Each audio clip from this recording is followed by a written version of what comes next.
Hey everyone, it's Kai from Cool Collectibles back again for another review. This time it's the Super7 Tygra from Thundercats. For a place to get all your collectibles, click the link in the description below to head on over to Big Bad Toy Store. They ship worldwide, so definitely check them out. Alright, so there has been some controversy with this figure. I think it's taken maybe at least a year and a half, almost 2 years of delays from memory. I pre-ordered this wave of Tygra and the Mumra Ever Living, I think back in 2020 if my memory is correct. So it's taken ages for Super7 to finally release these, and it's not without its issues. So I'll quickly go through the accessories before I get into all of that. As you can see, it comes with his bolo whip in its sort of unwhipped out fashion there as he's holding. You do get this plastic version of it in that sort of style, so you can have it holding and whipping around in the air, which I guess is a pretty good option, but it also comes with just the string. I'm not sure how you would use this unless you've got the villain figures as well, and you can have it sort of wrapped around them perhaps, but I guess that's another option for you. But that's pretty much it for his weapons. He comes with, out of the box, he comes with this standard head sculpt, which I've already swapped out for the snarling head sculpt, and I'll go through some of the issues that I have with those in a second. And then he comes with a slew of hands. Nothing too much to write home about with the hands. You get the sort of scratching, snarling hands with the weapon holding hands that you see there. So that's pretty much it. But regarding the figure itself and the pros and cons of what I see, I'll give you guys a closer look. Alright, so as I was saying before about the head sculpt, I guess the major change for the figure in general from the prototype figures is the change in paint application. Now, overall with the body itself, the original promo photos from maybe a couple of years ago had a much more blue type colorway, which looked okay, and the final figure here is definitely a more aqua shade, and I don't necessarily have a problem with the overall paint scheme on the body itself. The sort of darker aqua here and the lighter paint here is definitely more similar that I'm used to or remember from the cartoon, and even the opening scene, the opening intro. It does have a more aqua sort of color scheme than Lino and Panthro, so I'm okay with that change. But I guess the biggest I think issue, if they were going for that cartoon accuracy, then they definitely screwed it up by missing out on his elbow pad here. You can see in even the more recent promo photos where it does have more of an aqua shade, there is a blue sort of line where the strap was for his elbow pad, and then the actual pad itself.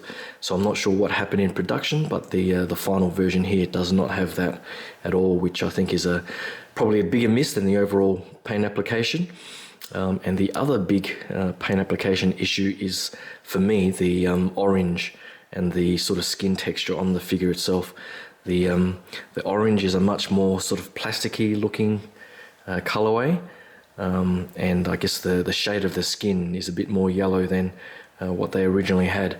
So I think it adds to the toyish nature for the figure, as opposed to, I think, the Panthro and the Lino, which have a more sort of matte sort of finish, and it doesn't come across as so plasticky.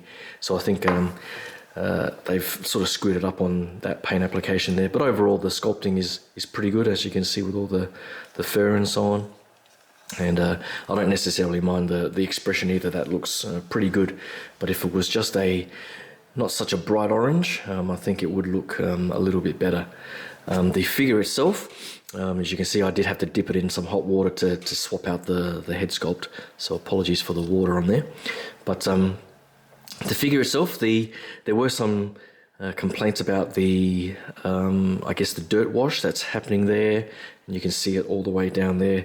It is a little heavy-handed on my figure, and that does look like he shat himself. But overall, I don't think it's too bad.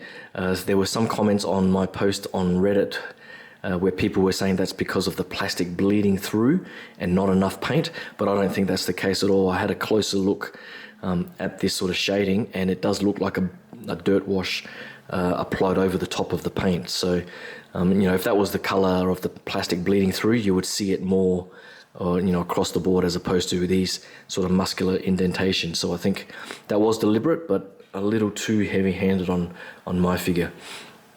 But that's my general complaints of the figure. So overall, I think it still looks pretty good. I guess the final complaint that I did have was the overall scale. It does look and it does feel a little bit slightly larger than Lino, which I don't quite like. I would have preferred if it was a little bit smaller and shorter, but to finish off the review, I'll give a quick side-by-side comparison with the other three figures. But overall, in general, the paint application's not too bad. It looks clean enough. Apparently there were issues with the particular factory and so on, but overall the lines are clean enough. So unfortunately, with the orange and I guess the missing elbow pad there, that would have made this a much better figure. But I guess to finish off, I will get the other two now and give you guys a side-by-side. Right, so here they are side by side, and you can see that Tygra here is slightly taller than Lino. Not too much of a difference, I guess, but enough for me to notice, and I do wish he was slightly shorter. Probably not as short as Panthro, but somewhere, if they were able to make it somewhere in between, that would have been ideal. And as you can see, I guess the matte finish on these two, you can sort of see a bit of shininess through the skin texture and so on, but I guess with the head sculpt, it's definitely a lot more matte of a finish, particularly on Lino as well, than it is on Tygra. So overall, I think I'm glad to have him finally in the collection. I do probably have more of an issue with the Mumra figure, which I'll review coming up next, where there is a pretty major assembly issue on mine.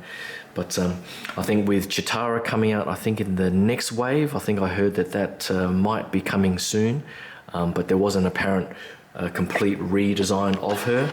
So hopefully they haven't completely screwed that up. I really do wish Super7 would up their QC a little bit. Yes, these figures are probably almost half the price of the Bandai SH Figure Arts or Storm Collectibles figures, but even compared to NECA, I think they're not quite up to the consistency that you would hope for this particular price range anyway.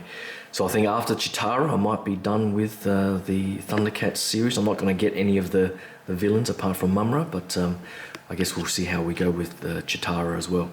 But that's pretty much all my thoughts on this Tygra figure. Disappointing, but I guess overall happy to have him in the collection finally. Hopefully you can click that like and subscribe button and stay tuned for my upcoming Mumra figure review. But until then, thanks again, and I'll talk to you guys soon. Cheers, bye.